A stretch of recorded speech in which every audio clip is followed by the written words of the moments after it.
Dark Souls. You either hate it, you love it, or you have never played it. I recently played Dark Souls Remastered for the first time, and I have to say, for a little while, I was in the first category. I hated the game, I despised it, I was angry at it, and I was planning on going hollow.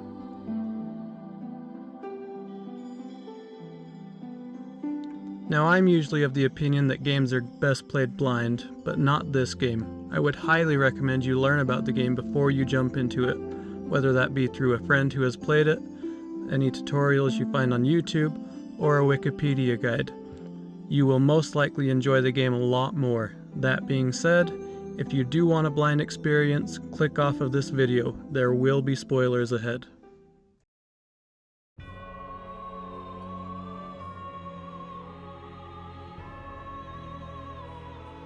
I went into this game knowing almost nothing. My first and only FromSoft experience at this point was Sekiro: Shadows Die Twice. One of my favorite games, by the way. I plan on making a video about it in the future. I went into Dark Souls with the knowledge that it was supposed to be hard, and that I would dodge a lot more than I did in Sekiro. That is all I knew. When I was greeted with the character creation screen, I wasn't sure what to pick. What class was the best? What do all these stats mean? The game told me nothing, so I went with the warrior.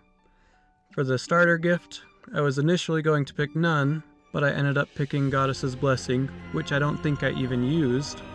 I wanted what you would call a vanilla experience. After spending no time at all customizing my character, I was ready to be dropped into the pain. Undead Asylum wasn't too eventful. It is the tutorial area after all. It taught me the controls. It taught me how to fight, or to leave and come back stronger, something that you'll see I did not take to heart. And it taught me that this game wouldn't pull any punches. That boss looks tough? Well, grab your sword and go fight it again. It took me 2 tries. I was getting used to the combat a little, and I moved on to Lordran, where I can kindle the fires, whatever that does. Let's try it. Guess I can't kindle while hollowed. Cool. There's an option to reverse hollowing. What does that even mean? Oh well, I'm sure I'll find out eventually, right? This is where it started to go downhill, literally. I talked to the crestfallen warrior, and was told that I needed to ring 2 bells of awakening. One's up above in the undead church. Easy enough, I got my objective. Time to head into this cool looking castle. I did some exploring, found a cool new weapon, and found a graveyard behind the castle, with steps heading down. I wasn't sure where the steps leading up were, but hey, it doesn't matter which one I chose first, right? This is where I ran into my first real enemy. Shouldn't be too hard, the tutorial was pretty easy. I have to hit them about 16 times with my sword, and it only takes them 4 hits to kill me. So I try my other weapon. Hey, that's pretty good. It's still gonna take about 15 hits or so, but hey, at least they fall apart with this weapon. If I time it right, it won't be an issue.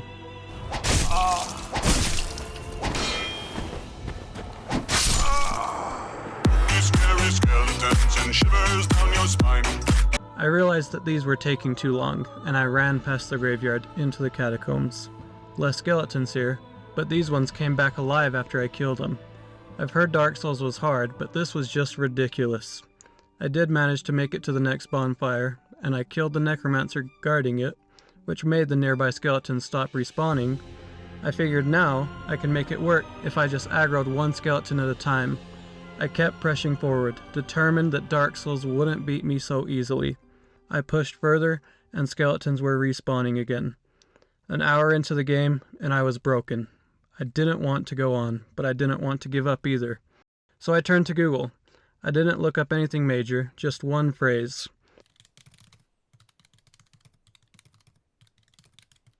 From there, I figured out that I took the wrong path. I wasn't supposed to go down into the catacombs yet. I was supposed to take the staircase on the side of the cliff. I tried climbing back out, but getting out was just as difficult as going further, so after about an hour and a half, I reset my file and started from scratch. This time equipped with more knowledge. This time without a gift as well.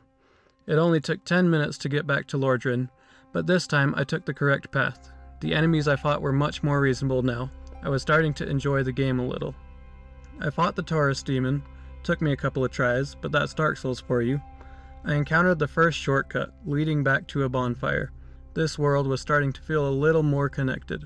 I was impressed at its reuse of bonfires. I eventually made it up to Undead Church, and found a shortcut that leads all the way back to Firelink Shrine. This is when I first marveled at the interconnectivity of the world. Here I was, at the top of the church, using the original bonfire as my checkpoint. That is cool, was my first thought. Oh, how naive I was. I started fighting the bell gargoyles. The bell gargoyles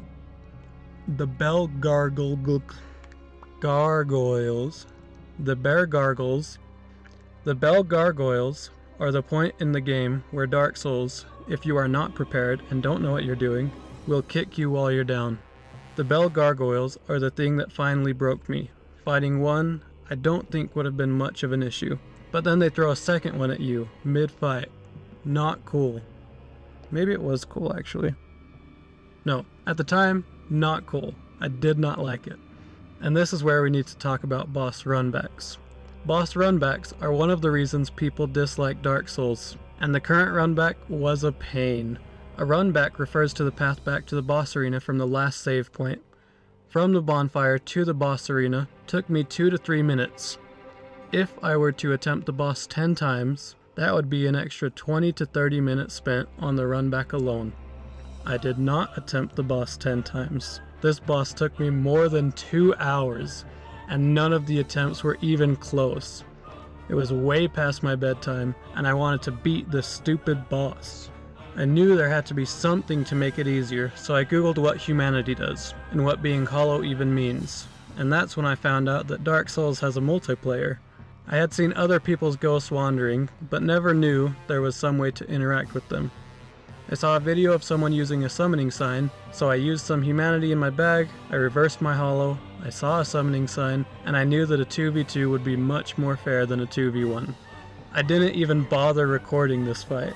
I already had more than 2 hours of footage of this fight, and I did not want to record more.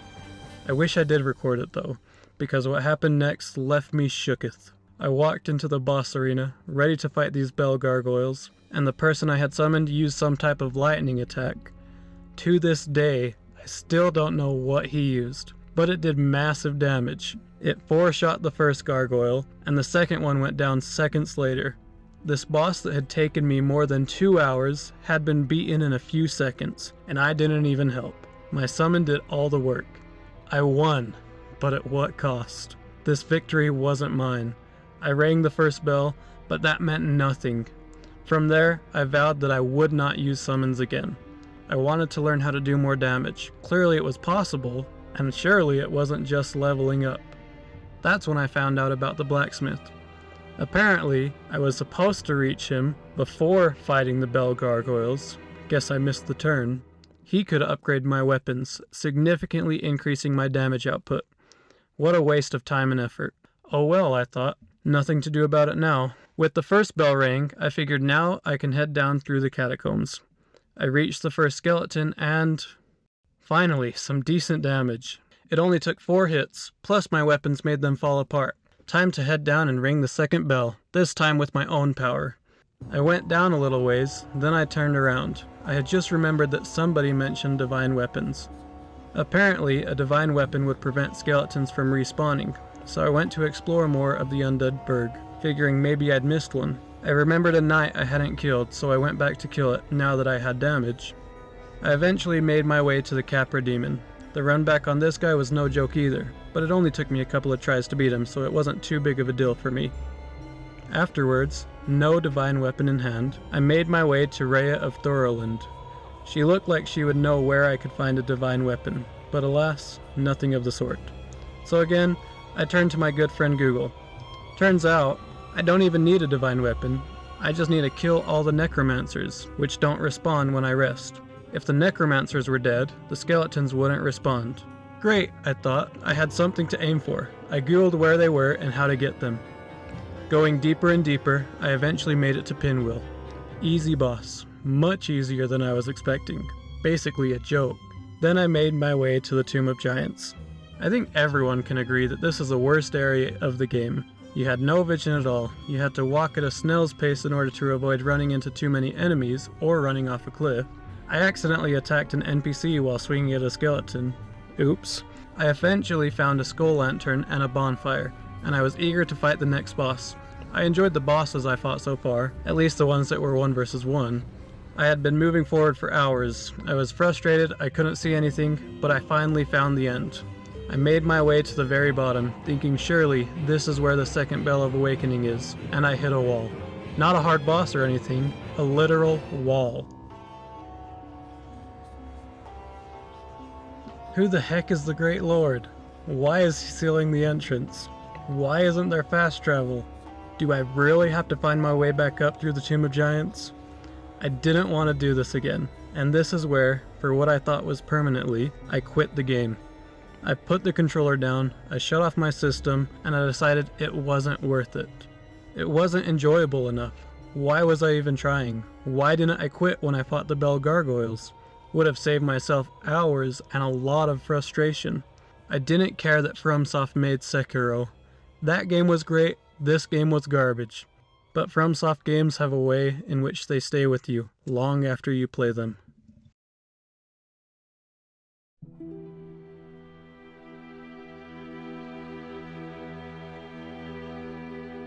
For the next month, I didn't play it. I didn't think about it much. I didn't talk to anyone about it. It was in the past now. I had accepted that this was one game that I just wouldn't beat. But this game is held in such high regard, and I was curious as to why. I started watching videos about it. I no longer cared about spoilers. Why should I if I didn't plan on playing it again? I watched playthrough supercuts. I watched video essays. I watched beginner guides. I wanted to figure out why people like this game so much. And I learned about the game. Several areas I never even knew existed. I watched footage of Anor Londo, and when I first saw it, I thought it was from a different Dark Souls game. The Depths, Anor Londo, Blighttown, Quelaag's Domain, the Great Hollow, Ash Lake, Sen's Fortress, New Londo Ruins, the Duke's Archives, Crystal Caves, Demon Ruins, Lost Izalith, the Valley of the Drakes, all areas that I have never even seen or heard of before, except for Blighttown. I knew the second Bell of Awakening was there, no idea how to get there though. Eventually, I started to see what others saw. The beauty, the serenity.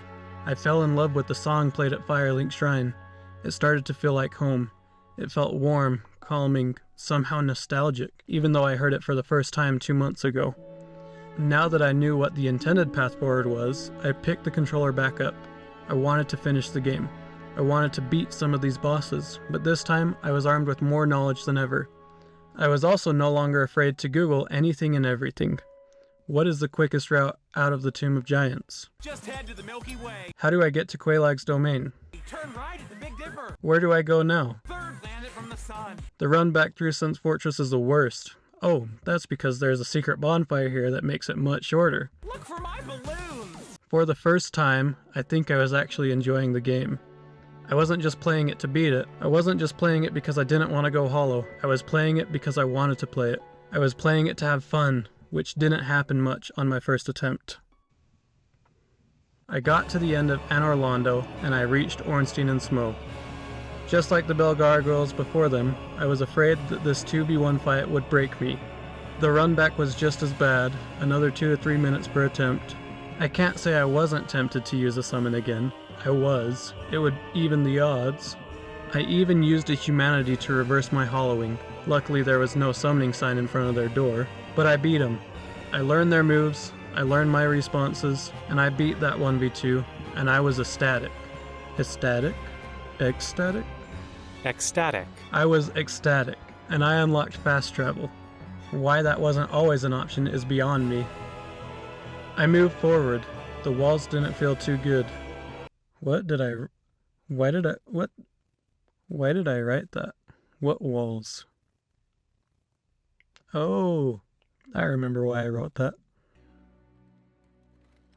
Does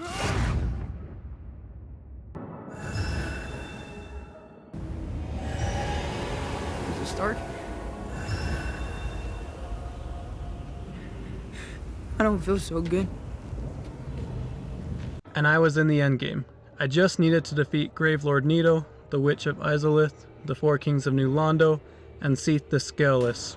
Once I defeated those 4, I could fight Gwyn and finish the game. Naturally, I went to Gravelord Nito first. I had just unlocked fast travel, and because of my earlier misfortune, I had already rested at the bonfire in the Tomb of Giants. I could immediately get into another boss fight.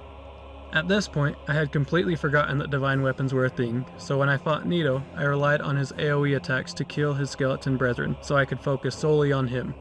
After a couple of attempts, I had him beat with his own bone sword. A fun boss, but the area to get to him was a nightmare. Next stop was Seath the Scaleless. This is where I have to give Dark Souls more gripe. The first time you try to defeat Seath, he is impossible to damage. It is a scripted loss, but you lose the souls you had. 18,000 souls down the drain, unable to retrieve. I guess I probably should have spent them before attempting the boss, but whatever. So it respawns you inside a prison cell with a bonfire you've never been to before. Fast travel doesn't work at this point. In order to get out, you have to hit someone on the other side of the wall. This is something that has never worked before and will never work again. Why is this the only path forward, FromSoft? I had to Google how to get out, because I figured my attack would just bounce off the bars and do nothing to the monster on the other side, like it has been the entire game. Well, I got out and I headed to the actual boss arena of Seath the Scaleless, which just so happens to be my least favorite boss in the entire game. In retrospect, it's not so bad. I should have just brought ways to undo the curse with me, but I didn't realize Seath used curses. I was full health and Seath was nearly dead, but I didn't pay attention to the small curse bar in the middle. Realistically, I should have finished Seath in 4 or 5 tries, but I got cursed. Another 3-minute run back. Besides the bell gargoyles, this was the boss that took the longest and was the most frustrating. I eventually learned his attack patterns and how to avoid the damage, and I cut Seath down like the vermin that he is. Not to mention the fact that he's a traitor and helped the others take down the rest of the dragons. Seath is by far the worst boss in the game, at least on an initial playthrough. I could deal with him now, but he isn't really fun either, so there's that. All in all, a terrible boss. After that catastrophe, I made my way to the New Londo ruins to fight the 4 kings. I made it past the fog, and it looked like it wanted me to jump down into the void. Yeah, no, I was not gonna do that. At least not without a guide. Good thing I looked it up too, because apparently I need the Ring of Artoris in order to not die instantly. I killed a Hydra, I killed a dog, and now I had the ring. Time to fight the 4 kings. I dropped down and fought the 4 kings without much issue. It ended up taking me 1 try. 2 tries.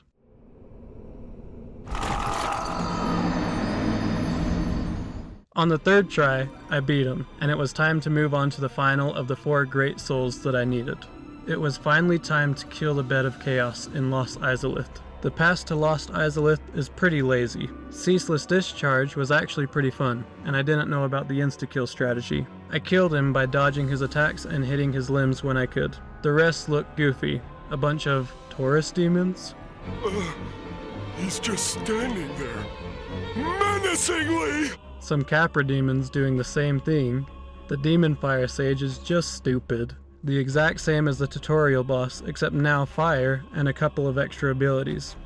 Next came the Centipede Demon. I actually enjoyed this fight, and I didn't even get the ring to reduce the lava damage during the fight. It was just a game of dodge the attack and counterattack.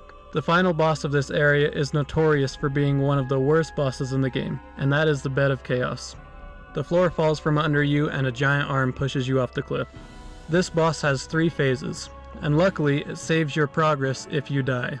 I still think Seath the Scaleless was worse on an initial playthrough, but this boss just wasn't even fun.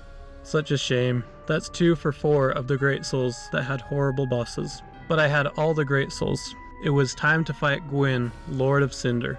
I heard that parrying works really well against him, so I started practicing my parries. I wish Gwyn was a harder boss. It only took me a couple of tries, but the arena, his flaming sword, and the music make a great finale to the game. Although he is Lord of Cinder, he is only a man after all. I took his spot as the Lord of Cinder, and so my journey was complete. After nearly quitting a couple of different times, I've beaten Dark Souls. I've overcome the obstacles placed before me. I was unstoppable. I am unstoppable. I haven't done any of the DLC yet, but I know that when I do, I will enjoy the challenge. I always do, when it's enjoyable.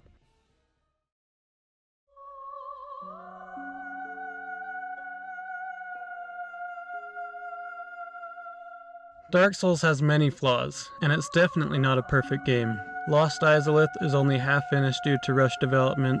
2 of the 4 Great Souls weren't good bosses. The runbacks were horrendous. The game is not welcoming to newcomers. The fact that you can't fast travel immediately means if you accidentally rest at the wrong bonfire, you'll need to run through or fight your way through hordes of energies to get back on track. The game tells you next to nothing about the mechanics. I didn't even know about the different speeds of rolling until I had already beaten the game. I didn't know what half of the options were when leveling up. I never figured out how to use miracles or sorceries or pyromancies. The blacksmiths were not that easy to find, especially in the early game. Without guides, it would have taken me much longer to finish the game, and that's if I even would have finished it in the first place. The game is commonly praised for its world design, but the very first time you're dropped off at the Firekeeper's Shrine, the world points you in the direction of the catacombs. Talking to the NPC tells you about the 2 Bells of Awakening. You're dropped off in front of a castle, of course you're going to explore it, and there's a graveyard behind it, with steps leading down. Of course this is a good way to go. It probably leads to the Bell of Awakening that is far, far below.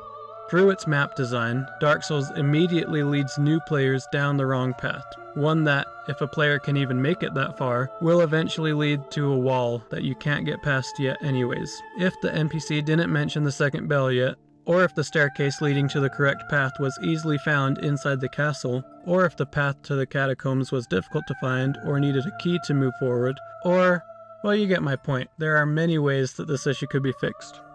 The final issue I had with the game may or may not bother you. There are a couple of scantily clad women throughout the game. It is worth noting if this is something you care about. From a story perspective, it might make sense for someone like the Chaos Witch Quelaag and the Daughter of Chaos to be dressed that way, but it's something that you might want to be aware of. There are only 3 characters like this, and they are a very small part of the 30-hour runtime, but if you do choose to play, you may want to be aware that this game has that. Even without these problems, Dark Souls is a very difficult game, and it won't be something that everyone enjoys. A lot of these problems make it very difficult for newcomers to get into the game, but once you learn more about it, playing it becomes a much more enjoyable experience. I'm glad that Dark Souls wasn't my first FromSoft experience, because if it was, I might have quit. But even with these problems, there are many things that Dark Souls does well, which leads me to...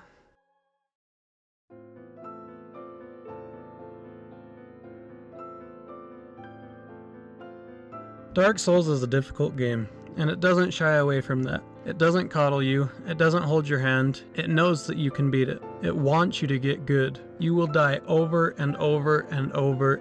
You will get frustrated. You will be pushed down, but can you overcome that? What will you do when you feel like giving up?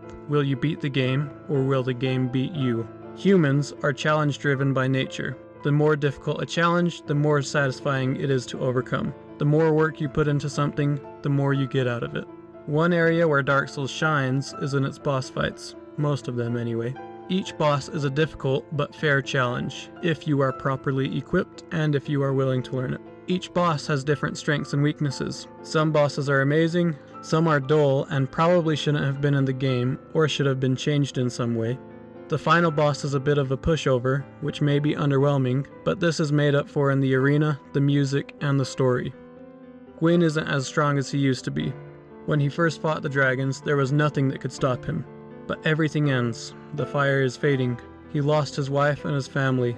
He is a man who gave up everything to keep the dark at bay and keep the fire burning. But he can't keep the dark at bay forever. He is a husk of his former self. The music reflects this. It is a great battle, but it is also somber. As you defeat Gwyn, it is time to rekindle the flame. Vati, if that's how you pronounce it, has some great videos diving into the lore if you're more interested. Another area is in the sound design. You are a stranger in this dangerous world, and there is only one safe haven, one place that truly brings comfort, and that is reflected in the sound design. Dark Souls doesn't have a lot of music. The only time you hear music is when you're fighting a boss or when you're at the Firelink Shrine. The rest of the world is silent. When you finally reach Firelink Shrine and that music kicks in, you know you are safe. When you walk into a fog door and the music kicks in, it immediately prepares you to fight a difficult boss.